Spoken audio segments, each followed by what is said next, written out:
கொட்டி தீர்த்த கனமழையினால் தூத்துக்குடி மாவட்டத்தில் ஆயிரக்கணக்கான ஏக்கரில் பயிரிடப்பட்டிருந்த வாழை வேரோடு சாய்ந்து விழுந்து சேதமடைந்தன. கூடுதல் விவரங்களை களத்திலிருந்து செய்தியாளர் பாரி கார்த்திக் வழங்க கேட்கலாம். தூத்துக்குடியில் பெய்த கனமழையின் காரணமாக ஒட்டுமொத்த விவசாயமே மாவட்டம் முழுவதும் பாதிக்கப்பட்டிருக்கிறது. குறிப்பாக தூத்துக்குடியை சுற்றி அதிக அளவு வாழை விவசாயம் என்பது அதிக அளவு செய்யக்கூடிய ஒரு மாவட்டமாகும். இது தமிழ்நாட்டிலே அதிக அளவில் வாழை பயிர் செய்யும் அதிக மாவட்டங்களில் தூத்துக்குடியும் ஒன்று. எனவே இந்நிலையில்தான் தற்போது பெய்த கனமழையின் காரணமாக இங்க இருக்க ஒட்டுமொத்த வாழையுமே தற்போது சாய்ந்திருக்கிறது. கிட்டத்தட்ட நாம் பார்த்துக் கொண்டிருக்கிற இந்த இடங்களில் மட்டும் நூற்றுக்கணக்கான ஏக்கர் வாழை நிலங்கள் பயிர் செய்யப்பட்டு அனைத்தும் தற்போது வீணாகி இருக்கிறது.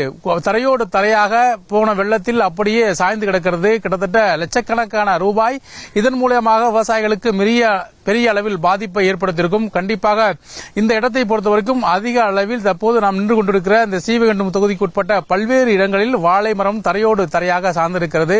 வாழையை பொறுத்தவரைக்கும் அதிக அளவில் பயிர் செய்யக்கூடிய மாவட்டங்களில் பிரதான மாவட்டமாக இருக்கக்கூடிய தூத்துக்குடியில் தற்போது முழுவதுமாகவே வாழை மரங்களானது சேதத்துக்குள்ளாகிறது. கிட்டத்தட்ட இந்த இடங்களில் மட்டும் 10 அடிக்கு மேல தண்ணீர் பாய்ந்து சென்றதால் வாழை மரங்கள் வேரோடு தற்போது சாய்ந்து கிடக்கிற ஒரு காட்சியை தான் நாம் பார்த்துக் கொண்டிருக்கிறோம். அனைத்து இடங்களுமே இதே போலதான் வாழை விவசாயம் என்பது முழுமையாக அழிக்கப்பட்ட அளவுக்கு வெள்ளமானது முழுமையாக அழித்திருக்கிறது வாழை விவசாயத்தை. ஒட்டுமொத்த தூத்துக்குடி மாவட்டத்தில் இருக்கக்கூடிய ஆயிரக்கணக்கான விளைநிலங்களில் தற்போது செய்யப்பட்டு வரும் இந்த வாழையானது மிகப்பெரிய ஒரு வழியை விவசாயிகளுக்கு உண்டு பண்ணியிருக்கிறது. ஒட்டுமொத்தமாக இந்த மாவட்டம் முழுவதுமே நடவு செய்யப்பட்டிருக்கும் பயிர், அதே போல விவசாய நிலங்கள் என அனைத்துமே பாதிக்கப்பட்டிருக்கிற சூழலில் வாழை என்பது அதிகபட்சமாக அனைத்து இடங்களுமே தற்போது நாம் பார்த்துக் கொண்டிருப்பது போல தரையோடு தரையாக சாய்ந்து விவசாயிகளுக்கு பெரிய அளவு வேதனை ஏற்படுத்துகிறது.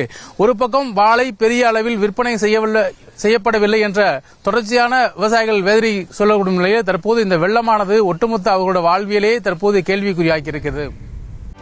செய்திகளை உடனுக்குடனும் துல்லியமாகவும் தெரிந்து கொள்ள சப்ஸ்கிரைப் பண்ணுங்க.